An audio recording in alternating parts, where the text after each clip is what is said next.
Abbiamo iniziato questo secondo giorno. Tu senti l'elogio per il PD di Scorpia, ok? Questa è una campagna di ascolto, non è un comizio. Grazie mille, grazie e tanti auguri anche a voi. Proseguiamo il nostro giro che abbiamo altri 5 comuni da andare a trovare. C'è tanto da fare, i cittadini sono delusi ma non sono rassegnati. Arrivederci, grazie mille, ci sostenga tanto. Bene. Ammazzi? Le vasche, cosa sono le vasche?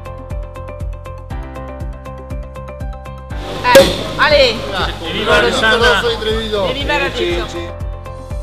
Un agricoltore non può subire 14, 15, 16 controlli quando il suo competitor francese ne subisce 4. L'università, la ricerca, la formazione. Dobbiamo dare futuro ai ragazzi, dobbiamo investire quattrini, risorse nella formazione. C'è voglia di cambiamento, perché c'è tanta delusione. Voglio ascoltare voi e voglio che i protagonisti di questa campagna elettorale siano i veneti.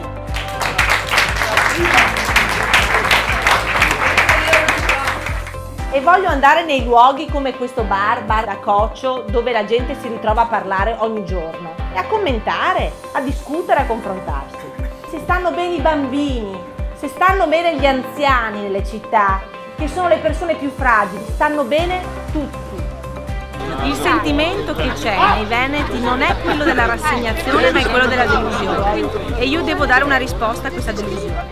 Non è possibile che la salute dei cittadini di questo paese venga messa in secondo piano da una burocrazia e da una lentezza, no, che mette ogni giorno che passa a repentaglio il benessere di chi vive attorno a quell'area. Noi riteniamo che il Veneto debba avere le stesse prerogative, anche fiscali se vuoi, del Trentino Alto Adige e il Friuli Venezia Giulia. Il Veneto deve avere una visione, perché io pretendo di guidare il processo di avanzamento, non di subirlo.